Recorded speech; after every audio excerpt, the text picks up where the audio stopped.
If you want to create joy in the midst of hard times, this live is for you. Hello and happy Tuesday to you all. Welcome to another live of Shalina B. Thank you for joining me. If you are watching the replay on IG or YouTube, thanks for watching the replay. Definitely send me a heart or something to let me know that you are watching the replay.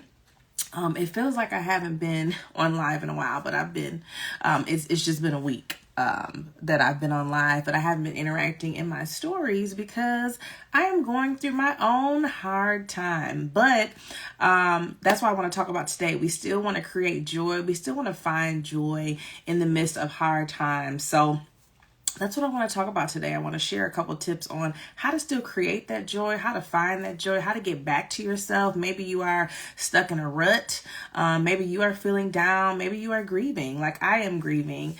All those things can be true, but I've been telling myself two things can be true. I can have joy. I can create joy. I can find happiness, but I can also have space for grief, have space for sadness. So that's what we're going to talk about today. For those of you that are new and don't know who I am Shalina B, your go-to mom for family meals and routines, and I teach my mamas how to prioritize your self-care, your ambitions, your passions, and create that joy in your life while maintaining and managing our households. That can be a lot sometimes when mothers are considered the heart of the home. We have many roles and responsibilities inside the home as well as outside of the home, in our lives, in our families, our friends, and our circles. So sometimes it's hard to prioritize ourselves. Sometimes it's hard to see the path to do the things that we enjoy, to show up for ourselves. But that is what I'm here to do. I'm here to be your mommy friend, root you on, and just show you how to make space and how to create the room for creativity, how to create room for yourself, to find your self-care, to explore and pursue your passions, and not put it on a back burner when we have to do everything else for everybody else. I have 4 children, a family of 6, so I know this all too well. So, hello. So I know the importance of prioritizing yourself, and just exploring the passions and the joys that you want to pursue, because times are already hard. This year may have been rough for some of us and may have been smooth for others, but we still can show up for ourselves. So this is what I'm doing today. I am showing up for you all, and I'm showing up for myself as well. So let's talk about creating joy in the midst of hard times. So March for me is a very heavy month. It has been for the 3rd year now. It's the 3rd anniversary of my father's passing. So March has always been a very hard month, and I feel like the grief sets in probably the end of February, and then it kind of lasts throughout March. And I'm hoping that it's starting to lift and get a little clear-headed, because it has taken me down. I feel like it started the end of February. I started to feel a little bit. It wasn't affecting like my creativity, my mood. I was still being able to go and do things, but and it's a book called The Body Keeps Score. So your body reminds you of sometimes those places that you've been or the situations that you've been into. And if it's an unfavorable situation, or maybe it's something that has to do with death, it reminds you of that moment. So your body keeps a score. Your body starts to feel those things, and it may respond to that. Similar things happen, when you're on your period. Sometimes you feel those mood swings or those certain things that you just don't show up the way you show up because of that time of the month or how things are feeling. So for me, I wanted to make sure that I prepared and planned ahead before March, because I knew that I don't know what's going to happen. Sometimes, you don't have control of your grief. Grief shows up in so many different ways. But I know that I want to continue to show up in my business. I wanted to continue to find my joy in the midst of my sadness and my grief. So I wanted to plan ahead to see, okay, what can I still do? How can I still have my joy? How can I still show up for myself even in this midst of sadness? But the time has come, and I've had some really tough days. I feel like what happens I start to feel foggy. I get like this brain fog. So I literally feel like all of my managing and organizing skills go out the window, all of my planning skills. I am typically the planner for the household. So I feel like all that goes out the window, and I'm like totally relying on my husband. So shout out to my hubby, because I feel like I just have no sense of anything, and as much as I still try to push forward. And that's why I love my routines, because those are the things I don't have to think about. But anything new, anything extra, I'm like, I don't really know what to do. So thankful to have a partner in those times when I just can't really show up for myself in that way. He becomes my accountability partner. He just helps me through those times. So I'm very appreciative of it. But yeah, it really has put me in a down place, a little depressed, if you will, just a lot of feelings. So I was like, you know what, I have to fight my way through this. And I obviously have to let grief do its thing, but there are some things that I can do in the process. And in the midst of me grieving my father for the third year, my godfather also passed away 2 weeks ago now. I think it was the beginning of March. And so in addition to my father's death anniversary, my godfather is now added to the month of March. So I had that layer on top of the grief month that has also been hard. And I just feel like I've been catching up from my son was in the hospital. He had some hospital stays since last July. So if you ever had like a kid in the hospital, or you've been a caregiver of some sort, and they have some emergent situations that landed them in the ER and the ambulance and the hospital, you kind of have this heightened sense, just always staying ready and prepared, because you don't know when something's going to happen again. And the most recent time was like end of January, early February. And then, after he came back home, our house got sick. So I just feel like I'm playing catch up. So this has just been one of those transitional months.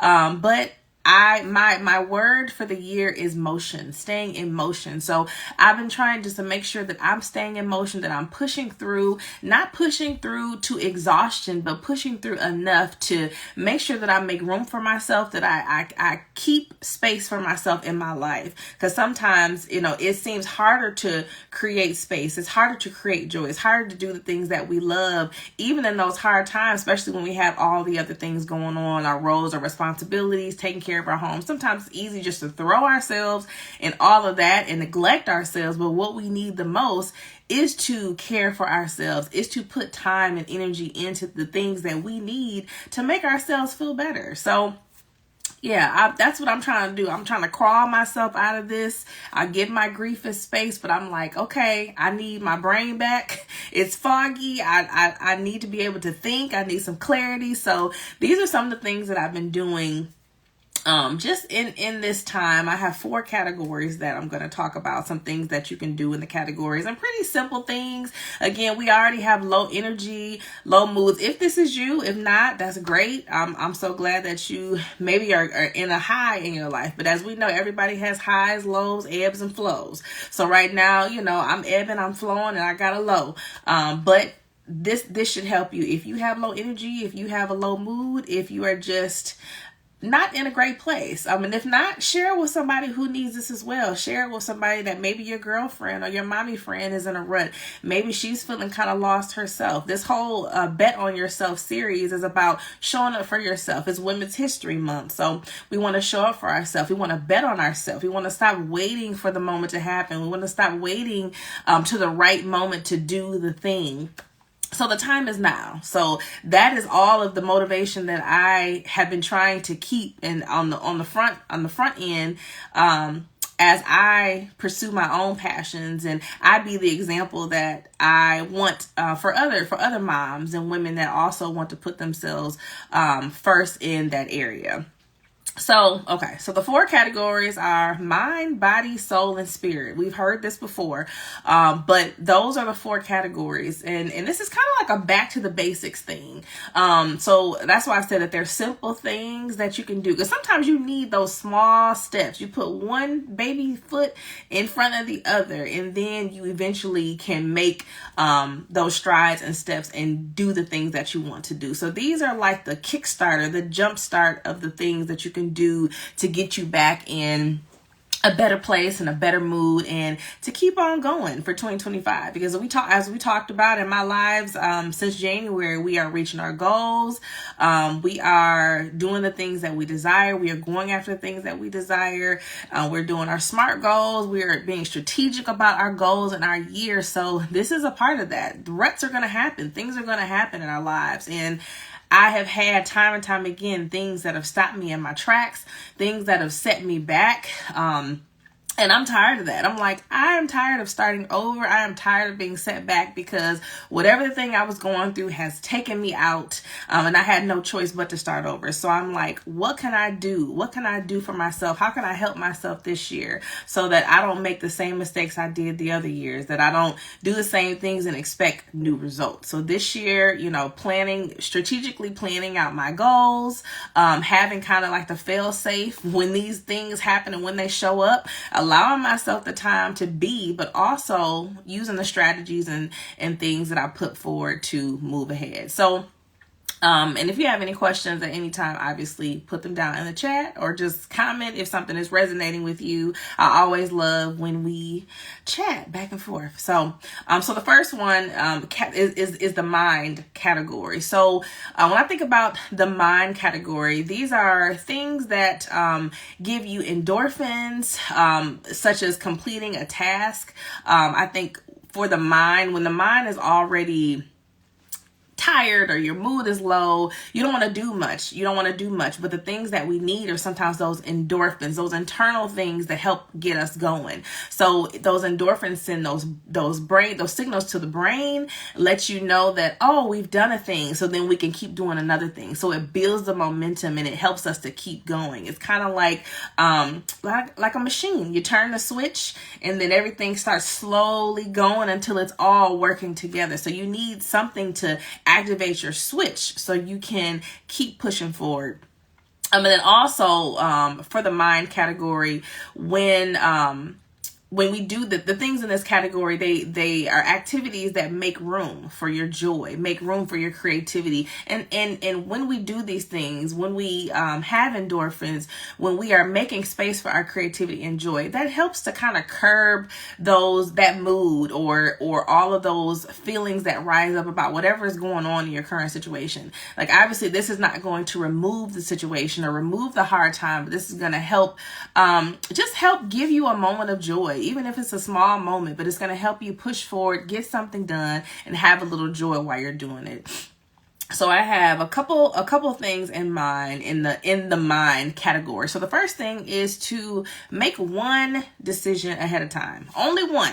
Now, in my other lives, I will talk about we need to plan ahead a week in advance, a month in advance. But we're making one decision ahead of time. So if that's today, okay, we're doing takeout, and the takeout is Chinese, it's pizza, it's Mexican.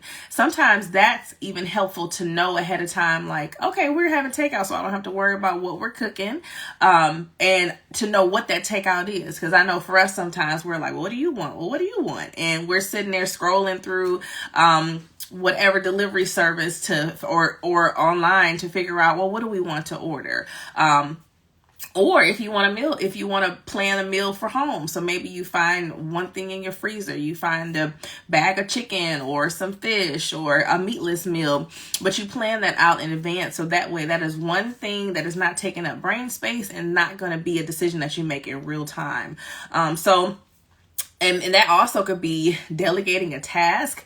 Maybe you don't have it for the day. So you ask your husband to do the kids' night routine, or pick up the groceries or pick up food. So that's one less thing on your plate. You'd be surprised why taking one thing off, just one thing. I feel like in all our areas, doing one thing either helps propel you forward or it can help clear up that space and just make you feel better. So yeah, so if you're planning something for that day, like I said, making one decision ahead of time, delegating a task ahead of time, planning to rest, even knowing ahead of time, like, okay, I'm delegating this task to my husband, so when I come home, I can go rest. That alone just is something to look forward to. So it makes you feel good, even knowing like, I'm going to get to go home and rest, or I'm going to, do this thing and then I get to rest. So yes, making one decision at a time. That's something you can do for the mind, again, to send those endorphins, to make room for you, your creativity, and to just make space in general.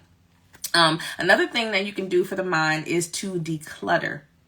When your space is when your space is cluttered, your mind is cluttered. And this is not something that you need to take this big project and do this big thing, but just thinking of it one at a time, doing one thing, doing a project or doing a piece of decluttering one at a time. Whether that's, maybe you get the mail today and there's 2 pieces of mail. Maybe you open those 2 pieces of mail and then you shred it, you throw it away, or you put it in the little mail bin for later. That's the one thing that you're doing, and that one decluttering activity takes or opens up a little bit of space for something else because you've done the thing. My decluttering activity has been putting up my Christmas stuff, because I'm no shame here.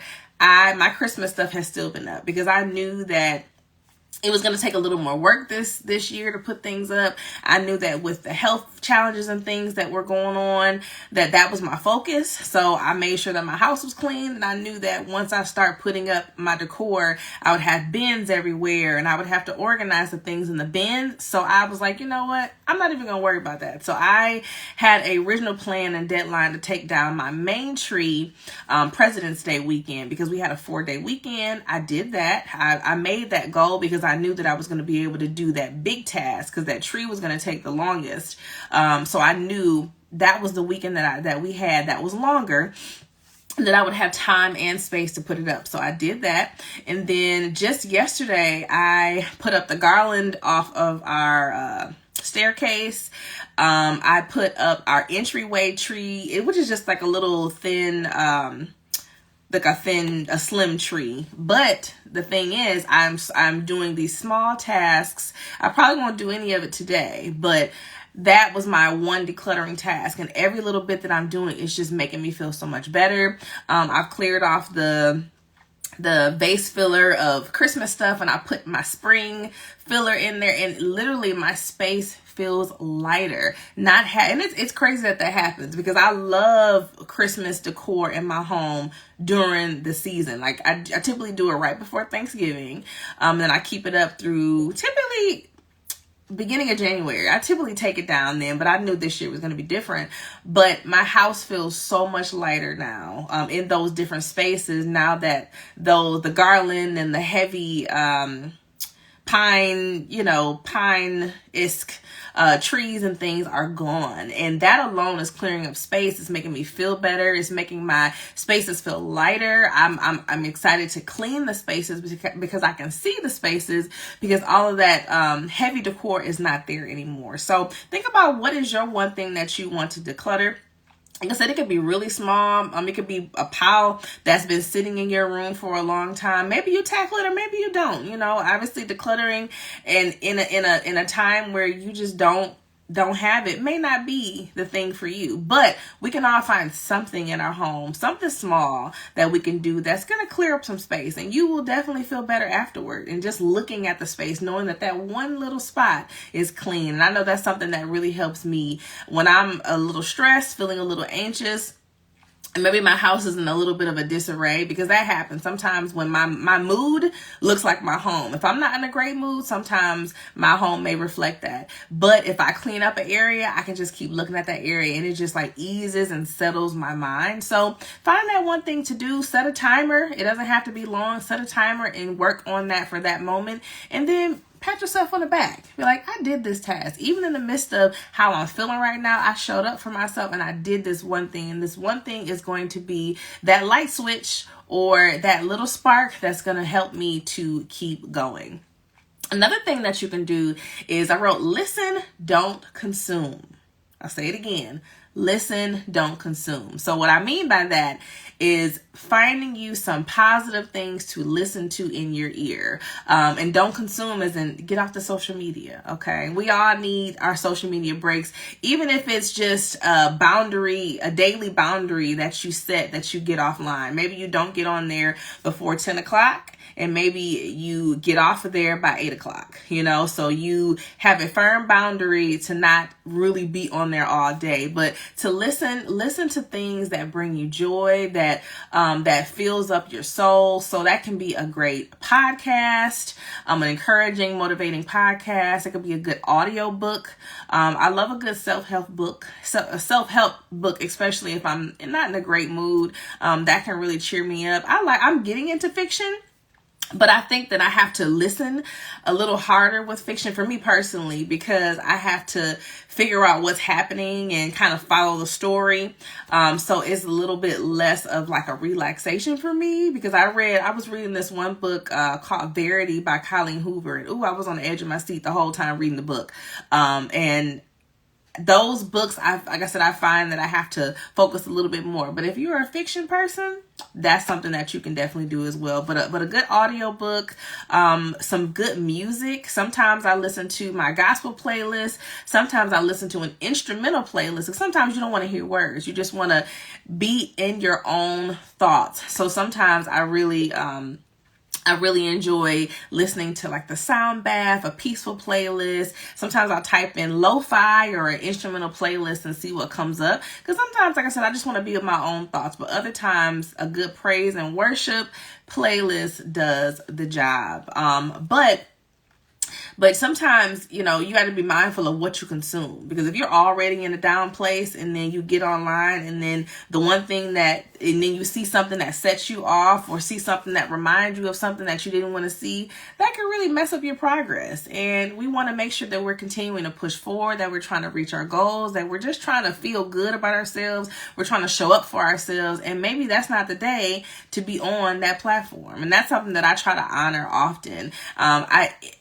Social media makes you feel like you have to show up every day, all the time. But I have really tried to set a good boundary with being on social media, and strategizing how often and when I am on there, because I know that if I'm not in a good place, I'm not going to be able to show up. I do miss being on my stories when I'm not in a great place, but I know that I'm going to come back. I know that I'm going to reconnect, and I want to show my audience that it is okay sometimes to take mini breaks and to take care of yourself and to give yourself what you need. And then you can come back strong, because I don't want to show up if I don't have anything to say. That's just how I am.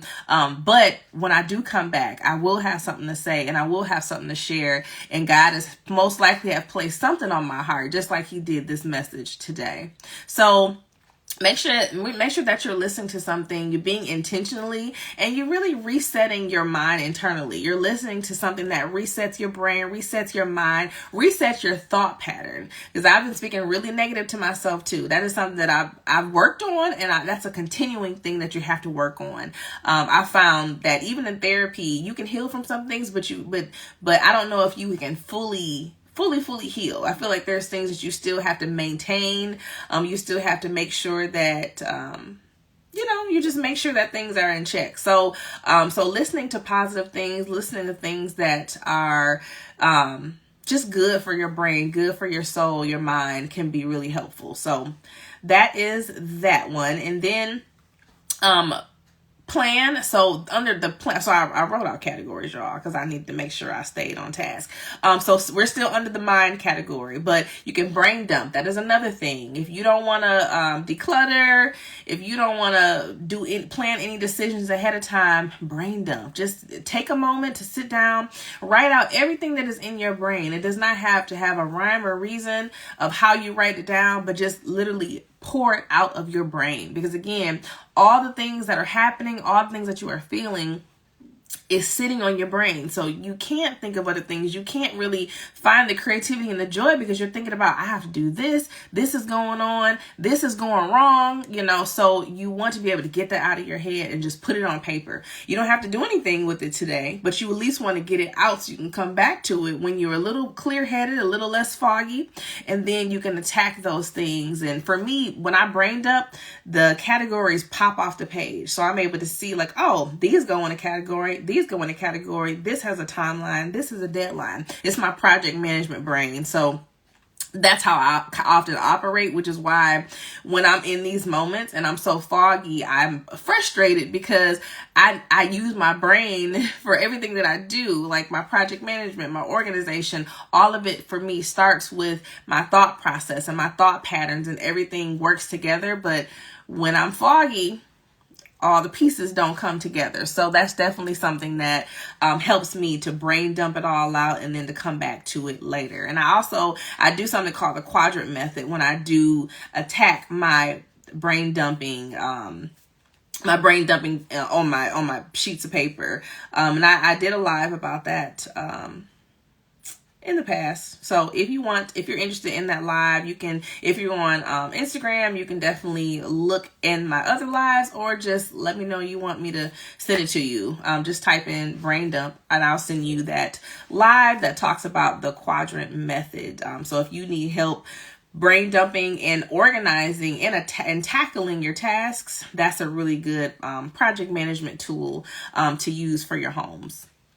So cleaning. So again, when we are in a rut, we don't want to clean either. I know I don't, but I try to focus on just the cleaning that makes sense, the cleaning that matters.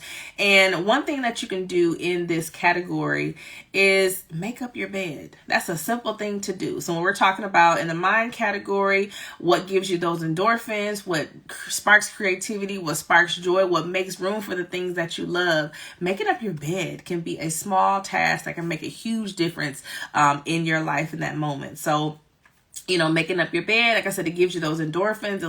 It gives you that momentum to know, hey, I completed a task. Now I can do the next thing. So then after you make your bed, get dressed. When I feel like that is something that I try to do all the time, but some of the days when I'm not feeling it, I may stay in my pajamas and I feel the way that I look. So when you look better, you feel better. So, getting dressed, brushing your teeth, washing your face, doing your skincare, if that's what you do, putting on some clothes, putting on some earrings or whatever it is, you just feel so much better, and it helps you get into your rhythm and routine for the day. It lets your brain know, we're starting today, the day. We've made up our bed, so we're done with the bed for now. We are putting on our clothes, so we're done with our pajamas. And it's time to start the day. So again, you are resetting and reworking your brain in the midst of this hard time, the grief, the struggle, whatever it is that you're going through. You are doing these things to help reset your brain and to get you back on the right track. So that is the mind category. So now we're going to move to body. And under body, of course, we have movement. When we are not in a great place, we should be moving our body anyway, every day. But we are not in a great place mentally. Moving our body could make so much of a difference, because when you move your body, you get your body. You get oxygen to your body. When you breathe, when you move, you get to loosen up those joints, of those muscles, and then it just kind of brings oxygen to your body. It what do I say? What's the word? What is the word I'm looking for? Like livens up your body. That's not the word I want to use, but it wakes up your body, basically. Yes, I'll use that word. It wakes up your body because you are getting everything moving. Again, like I said, you need that switch so the machine can function properly. So moving that body can get that going. So you can do stretches, you can do some light yoga. There's a lot of different bed stretches and poses that you can do. So if you just don't feel like it and you don't want to do a lot of things that are strenuous, you can literally stretch in the bed, laying down or sitting up. There's a lot of things that you can do right from your bed, or you can do it on the floor. So you don't have to do it on equipment. But you can do some things just to wake that body up and let your body know, okay, we're here, we're connected. Because that's another thing. When When we move our bodies, everything gets connected. Maybe that's another word that I want to use. Everything gets connected again. Like we're waking everything up and letting everybody know, hey, it's a new day. Let's work together. Let's rock the day. Breathing exercises are amazing. There are box breathing. There's a 4-2-6 method. So with 4-2-6, you breathe in for 4 seconds. You hold it for 2 seconds. And then you breathe out for 6. And then there's box breathing. I think how it works. So you think about a box. You breathe in for 4 seconds. You hold it for 4 seconds. You breathe out for 4 seconds.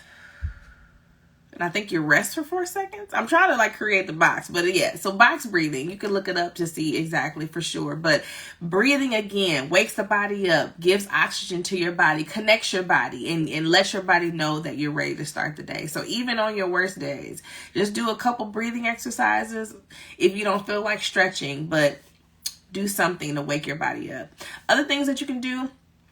Go for a walk. I know in the Midwest and in Michigan, we are finally getting a little bit of warm weather. We're getting some sunshine, thank God. So so it's a good time to start walking outside.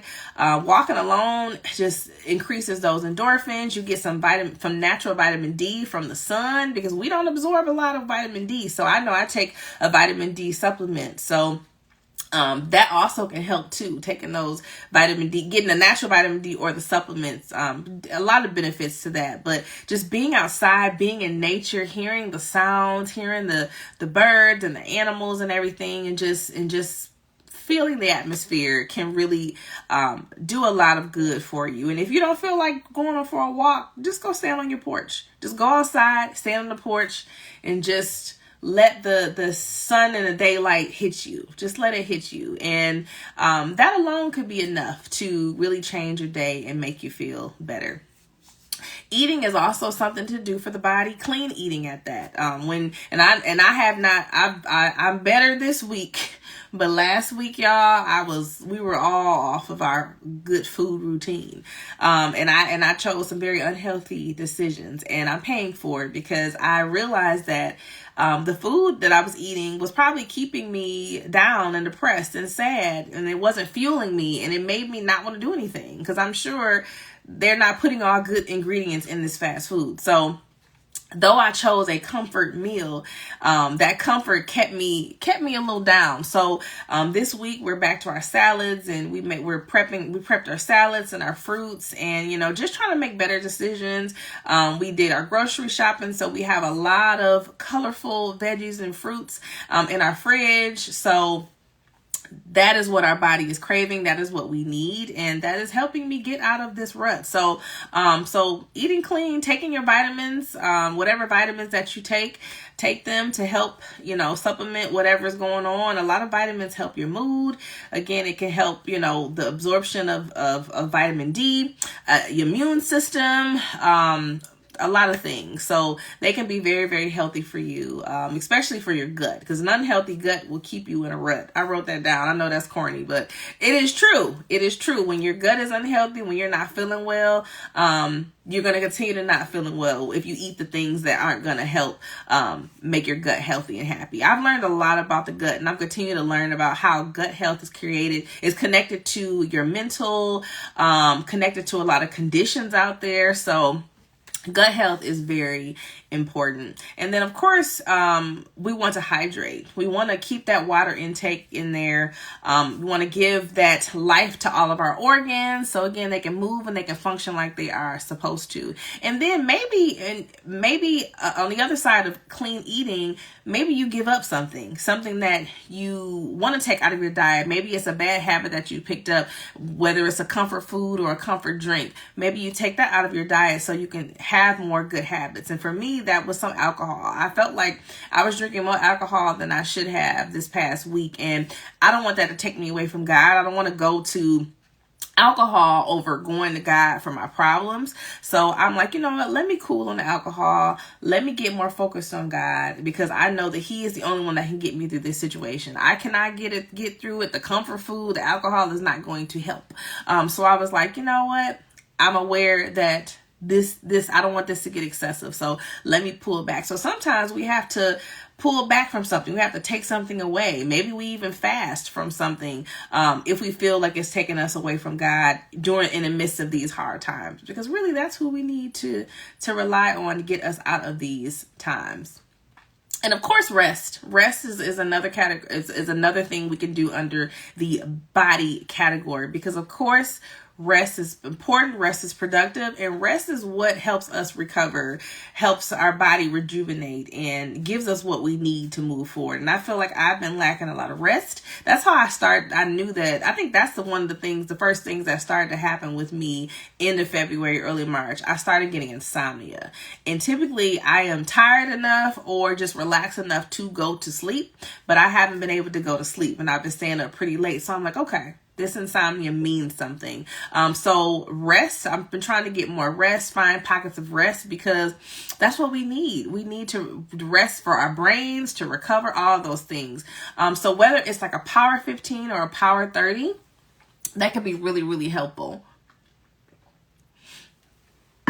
Because sometimes we can't find an hour or longer to rest, but having a quick little 15 minutes, sometimes we have to put on our white noise or brown noise, pink noise, green noise. They have so many different colors of noises of your choosing, but to really zone out and just fall asleep real quick, get that power, and then wake back up and continue on with your day. But it's like a recharge. Literally, you're like plugging yourself in to recharge for that 15-20 minutes. Just like you plug in your phone, you got those fast chargers that'll plug it in and it'll charge it for 15 to 20 minutes. That's the same thing, that the benefit that you can get from rest. So definitely want to recharge in doing that. And then another thing that I'll do sometimes, so I typically work during my kids' nap time, just like I'm doing right now. I keep looking down at them and they are asleep. Thank God. But I typically will work every day. But what I've started to do, I'm like, okay, I'll take 1 or 2 days of the week during their nap time. I'm going to rest. I'm going to take a nap with them instead of working, because I know that this nap is going to help me in the evening, because maybe I have a longer evening, or maybe I know it's going to be a little more trying with all the kids at one time. So I'm going to take a little rest. So sometimes I'll say, even with 4 kids, it's hard for me to find time to rest, but you still have to. And I find that when rest is dependent on my sanity and dependent on my health, I have to do it. I have to find the time. So no matter what the role and responsibilities are, if you have multiple kids or not, find time to rest. Find some pockets, even if it's small pockets of time.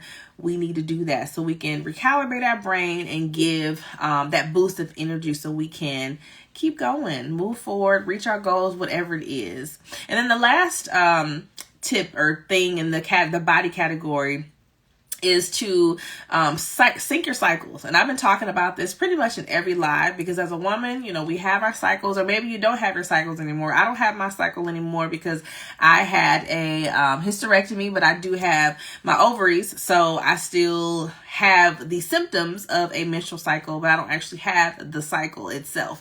But I have the mood swings, I have the hormones and things like that. So when you cycle sync, you're able to align your lifestyle, diet, exercise, sleep patterns, social commitments, things like that with your cycle, in hopes to improve your hormone balance and alleviate some of those symptoms that are associated with hormone fluctuation. So that's the benefit of syncing your cycle. So especially when you are down in your moods, you're having not so great days, maybe you have some fog and you can't figure out what's going on. Maybe you're trying to be productive, you're trying to be creative, you're trying to push through with a thing.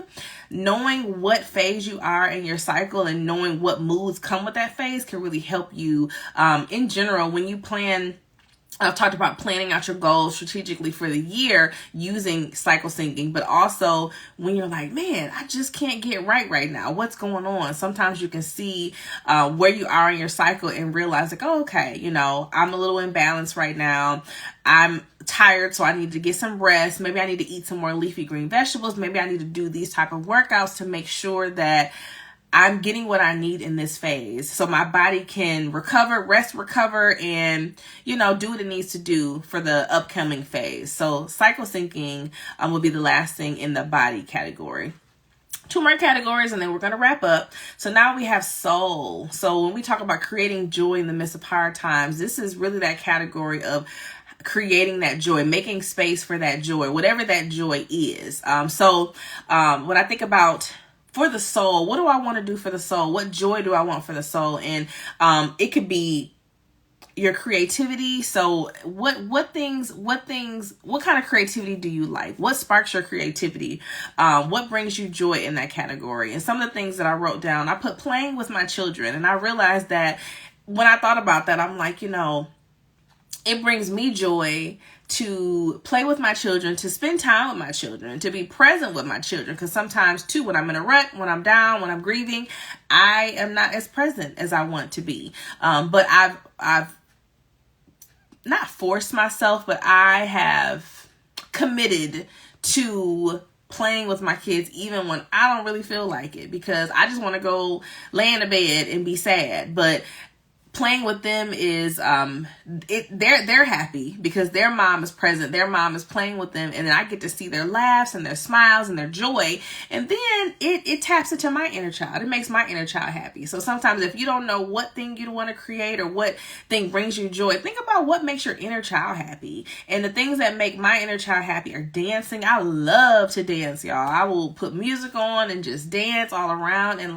that's a part of movement too. You're moving your body, you're dancing, you're smiling, you're laughing. Typically when you're dancing, you're not mad dancing. So you're smiling, you're happy. So dancing and smiling and laughing, it just fuels the body. It just fuels the soul so much.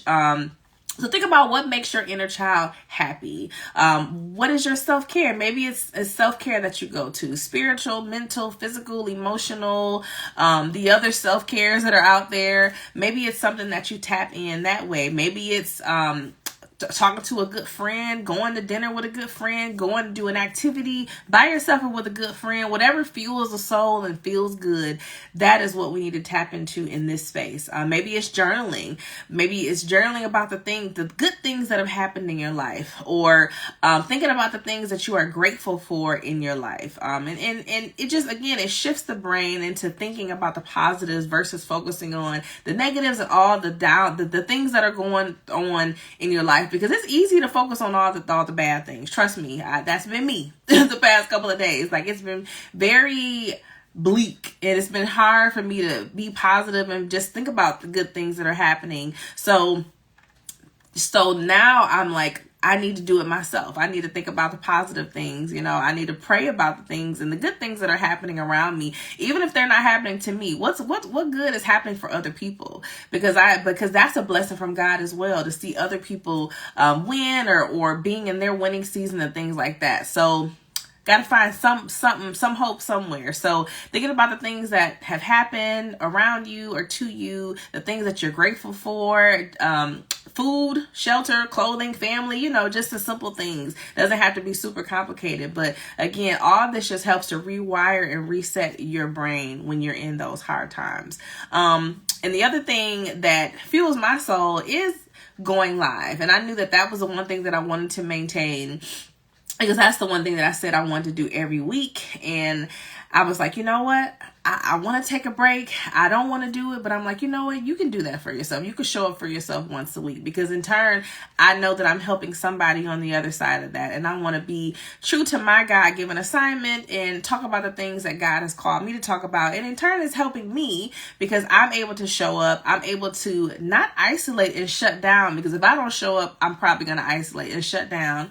And then I'm going to feel like, well, what's the purpose of doing these things? Because that's what the enemy does when he gets you to isolate, when he gets you in those moments. Okay, I see your message. Call me after your live. I got you.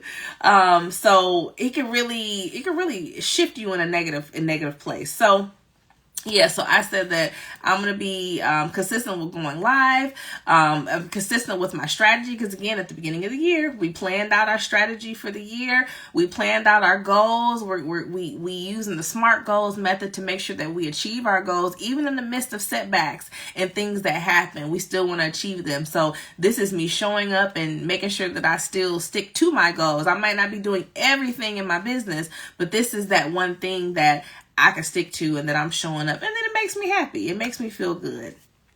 So the last category is the spirit category. Okay, I couldn't finish this without the spirit category, because you need to fuel your spirit. You need to the spirit, and obviously I'm talking about God. That is the one thing that is going to help you in any time of rut, being stuck, grief, difficult times, hard times, whatever it is that you're going through. God is always going to be there with you whenever we feel alone, when we feel like we can't make it, we can't go forward, when nothing's getting better.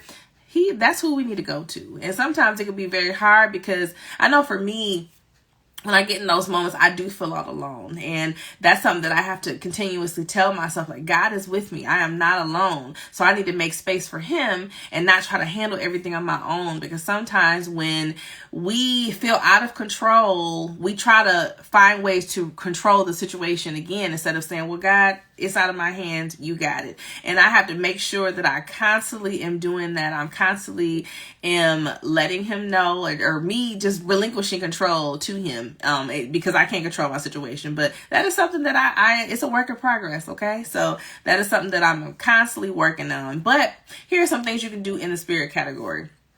Of course, pray. And sometimes praying could be overwhelming. Sometimes I can't say a full prayer. So sometimes I say, Lord, help me. Lord, you know what I'm going through. Lord, I need you. And that is good enough, because you are calling him into your presence. You are in his presence. You are touching and agreeing, and you are together. You know what I mean? And then he knows that that you you need him, and that he is needed, and that he is there. So that could be a simple thing to do if you can't say a full prayer. If you want something else to do, if you want to go a little bit further, you can read your daily scripture. The Bible app has a daily scripture right on the front of the screen. So you can read your daily scripture. And if you want to do more than just the daily scripture, they have a devotional that you can listen to. And because sometimes I don't always want to read all of our weekly Bible plans that we do, and I don't have the energy that day to do it. So I will listen to the reference video that goes with the daily scripture in the Bible app. And then they have a prayer. They have a guided prayer and devotion with music playing. So you can just listen to the music and meditate. And they have prompts, because sometimes we may not have the bandwidth to do it on our own, but it guides us. It asks us questions. It has a prayer. So we can do that guided meditation. So those are just some of the things in that spirit category that to get back to myself is to get back to God and get back to connected, because again, I kind of isolate and I shut things out when I'm in those grief spaces or in just tough times. But I know that God is with me, and I know that I should not shut him out at all, but I have to get out of my fog. And those are some of the ways that I try to go back to it, go back to my word, go back to my prayer, go through those guided devotionals. And just meditate, just be in his presence, just really be in his presence and really remind myself that he is with me and that he is going to get me through this, that this too shall pass, and it will. So it will for me, and it will for you. So if you are in a tough time, if you've been in a tough time, if you know somebody that is in a tough time and just needs a little encouragement, maybe needs a couple practical steps to try to get that spark going. Like I said, that light switch, turn that light switch on so the whole machine can be functional again, can work again, can move again, can feel light again, can feel joy again, because we want to have joy. We want to create joy and find that joy in our life. We want to have some things to look forward to. So share this live with them, share it, like it, share the replay, because I think that this could be helpful for a lot of us. But that is all I have for you today. This is how we create joy in the midst of our hard times. So I hope that it was helpful for you. If you are just joining, make sure you go watch the replay. Again, share it with somebody who can benefit from it. And I, as always, appreciate you all for being here, for spending time with me, for supporting me, for being a part of this community. And I hope y'all have a great rest of your day. And I'll see you on the next live. Bye.